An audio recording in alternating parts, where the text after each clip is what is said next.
Hello, this is Joachim from Playing Piano with Chords. In this part 4 of the video series on how to read piano sheet music, we're going to look at tempo and more musical symbols.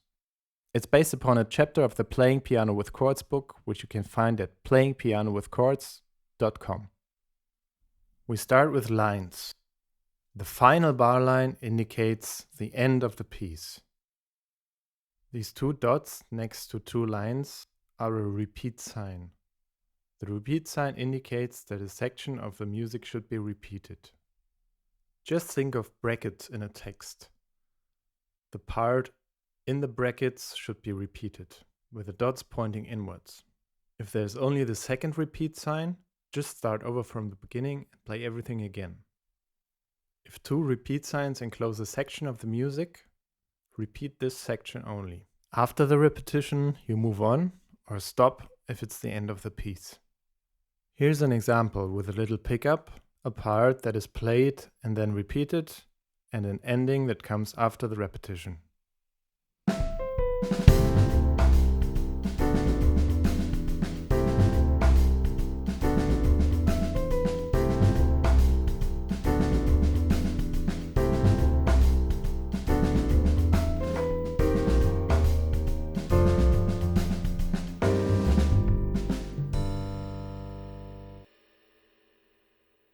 Repetitions can also have different endings.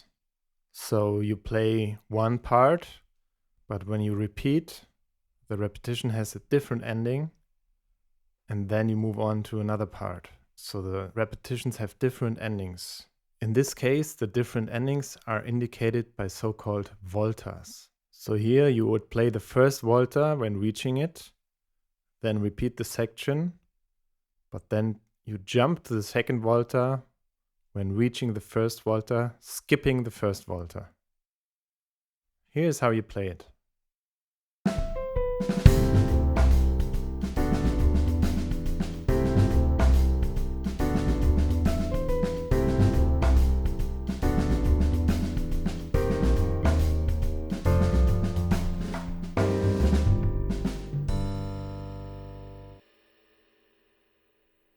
The pedal sign tells you to use the sustain pedal. 8VA stands for ottava alta or ottava sopra in Italian, and it means that you have to play all the notes indicated one octave higher than written. Ottava bassa or ottava sotto, 8VB, means that you have to play all the notes indicated one octave lower than written. Next, let's look at tempo. The tempo of a piece is usually indicated above the first line. It consists of a note value and a number. The number indicates the tempo in beats per minute. It tells you where to set your metronome to play the piece in the correct tempo. The note symbol tells you the note value for each of these beats. For example, this tempo mark tells you to set your metronome to 80 beats per minute and count each beat as a quarter note. This tempo mark tells you to set the metronome to 60 beats per minute and count every beat as a half note. In classical music, tempo is usually notated in words, oftentimes in Italian language.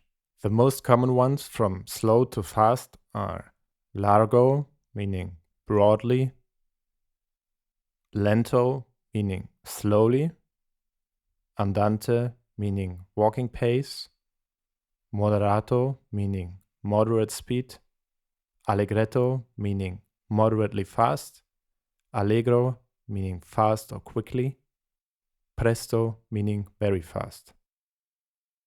Here's a list of the tempo marks written in beats per minute. Now let's look at dynamics. Dynamic markings tell you how loud or silent parts of the music or specific notes should be played. There are several symbols to depict changes in loudness in music. The letters P and F are again derived from Italian, where piano means quiet or soft and forte means loud. PP or pianissimo means very soft, and FF or fortissimo means very loud. MP or mezzo piano means medium soft, and MF or mezzo forte, medium loud. Here are the letters in order from very soft to very loud. Changes in volume can be depicted by hairpins. It gets quieter in the direction of the closed end and louder in the direction of the open end. That should be pretty obvious. The same changes in volume can be marked by Italian words again, where crescendo means increasing, so the music gets louder. Decrescendo means decreasing, the music gets quieter. And diminuendo means diminishing and also tells you that the music gets quieter. There are also symbols that tell you how specific notes are to be played or articulated.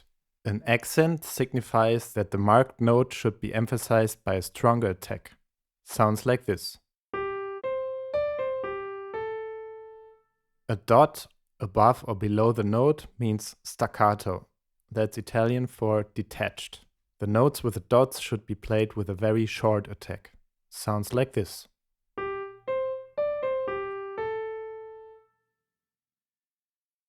A horizontal line above or below the note means tenuto. That's Italian for held. It tells you to hold the note for its full length or play it slightly louder. That can be very subtle, but here is how it sounds.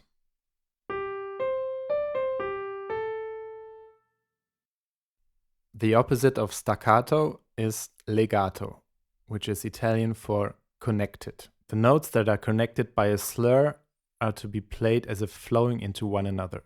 Again, this is subtle on the piano, but here is how legato sounds.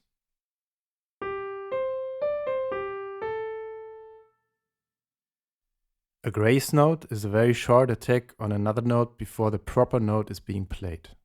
It's very common in blues, jazz, funk, or gospel, and you can see that there's a very tiny note before the proper note. This is the one that you have to hit shortly before you hit the target note, which is the bigger one. You can play the grace note either by sliding off if it's a black key or by playing both notes with different fingers. A trill tells you to play a very fast alternation between the written note and the next note above it in the scale. It lasts for the duration of the written note, so in this example, the trill lasts for one half note or 2 beats. This trill here alternates between G and A because A is the next note in the C major scale.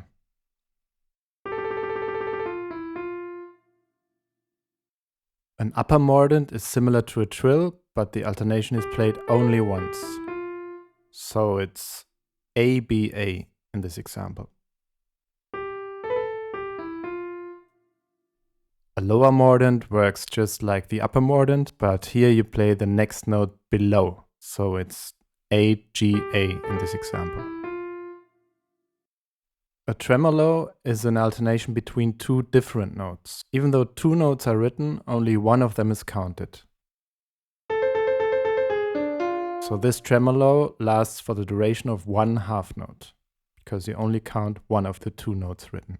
The line or lines between the 2 notes show you the tempo of the tremolo, just as the lines between 2 eighth notes or 2 16th notes would. So in this example, you play a tremolo as an alternation between A and C for the duration of one half note. The alternation should be played as 16th notes.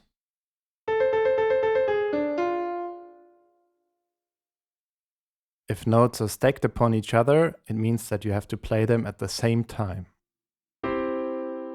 However, sometimes you want to play them with a short delay as a sequence or a broken chord, and this is called an arpeggio. Arpeggios can be written either as a sequence of notes, or if they are played fast, they can be notated with this curved line that you see here. So the notes of the C major chord should be played in a quick sequence from bottom to top and be held for the duration of one half note. Finally, there are double accidentals. We have covered sharps, flats, and the natural sign, but sometimes you can see these double accidentals. This double sharp here means that the indicated note should be played 2 half steps higher. If the note is already raised 1 half step by the key signature, it will be raised only another half step. So if there would be a G sharp in the key signature, this G would be raised only 1/2 step further. So the note in this example is the same as the A next to it. Because if you move up 2/2 steps from G, you arrive at A.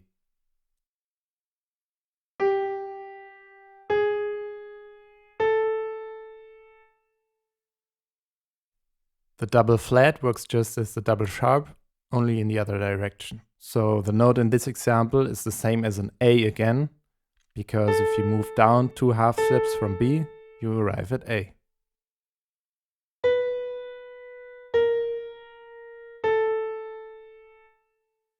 Okay, that's it. We're done. Thank you for bearing with me all this time, and I hope you will have a great time playing the piano. And just remember that the more you practice, the more you will get this stuff into your brain and fingers, and you will get better piece by piece. All this information can be found in the Playing Piano with Chords book as well, which you can find at playingpianowithchords.com. If you want to leave a little thank you, please go to paypal.me/ppwchords or click the link below the video. Thank you for watching.